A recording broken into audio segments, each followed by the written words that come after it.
রাজনৈতিক উদ্দেশ্য প্রণোদিতভাবে কেন্দ্রীয় এজেন্সিকে ব্যবহার করে ভারতবর্ষের কেন্দ্র সরকার রাজনৈতিক অস্তিত্ব রক্ষা করতে চাইছে। জনগণ থেকে তারা বিচ্ছিন্ন হয়ে পড়েছে। সময়ের অপেক্ষা করুন, মানুষ তৃণমূল কংগ্রেসের পক্ষেই রায় দেবে। পশ্চিমবঙ্গের তৃণমূল কংগ্রেসকে বদনাম করার জন্য একটি চক্রান্ত সবসময় কেন্দ্রীয় সরকার করে থাকেন। এটা রাজনৈতিক উদ্দেশ্য চরিতার্থতার জন্য এই সমস্ত কর্মকাণ্ড সংগঠিত।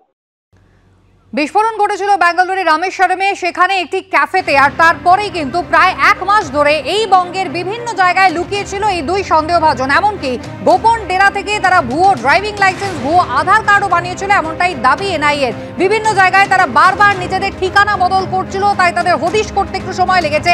এনআইএর পক্ষ থেকে দাবি করা হয়েছে, তারা যখন নিশ্চিত করেন কাঁথিতে এই দুই সন্দেহভাজন ভুয়ো পরিচয় রয়েছে, তারপরই কিন্তু জানানো হয় রাজ্য পুলিশকে এবং রাজ্য পুলিশের সহযোগিতায় এই দুই সন্দেহভাজনকে গ্রেফতার করে এনআইএ। আজ তাদের ব্যাংশাল কোর্টে পেশ করা হবে। যে বড় খবরে আমরা নজর রেখেছি, বেঙ্গালুরুর রামেশ্বরম ক্যাফেতে বিস্ফোরণের ঘটনায় দুই সন্দেহভাজনকে এনআইএ গ্রেফতার করলো কাঁথি থেকে এবং রাজ্য পুলিশের সঙ্গে সহযোগিতায় এনআইএ এদেরকে কাঁথি থেকে গ্রেফতার করেছে।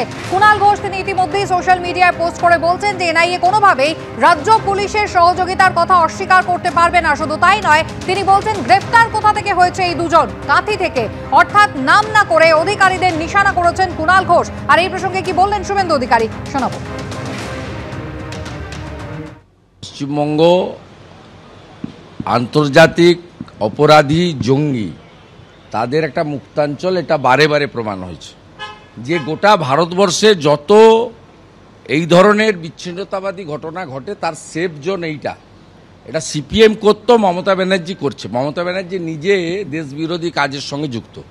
মানে রাষ্ট্র বিরোধী একটি রাজ্য সরকার থাকার জন্য তাদের পুলিশকে কার্যত পার্টির ক্যাডারে পরিণত করে পুলিশের যে নিজস্ব ফাংশনিং আছে সেটা করতে না দেওয়ার কারণে পশ্চিমবঙ্গের আজকে এই অবস্থা হয়েছে। বারবার যখন পশ্চিমবাংলায় এই ধরনের রাষ্ট্রবিরোধী শক্তি তার এজেন্টরা ধরা পড়ে, বোম বিস্ফোরণ হয়, আমরা আগে বলেছি এটা টেররিস্টদের সেফ শেল্টার, এই সেফ জোন ওয়েস্ট বেঙ্গলটা, তার প্রমাণ এগুলো।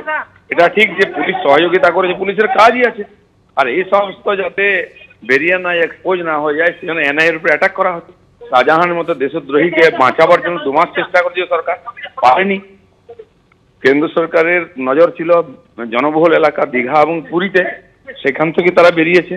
আর রাজ্য সরকার যদি এটা নিয়ে অ্যাক্টিভ থাকতো বা পুলিশকে সহযোগিতা করতো, কাজ করার সুযোগ এগুলো হতো না। পুলিশকে আটকে রেখে দেশদ্রোহীকে সহযোগিতা করা হচ্ছে। কিন্তু দিলীপবাবু, কুণাল ঘোষ নাম না করে একেবারে অধিকারী পরিবারকে নিশানা করেছেন এই ঘটনায়। কেন কি ওদের বাড়ি থেকে পাওয়া গেছে কি? তো ননসেন্স মার্কা কথাবার্তা। ধন্যবাদ। ধন্যবাদ।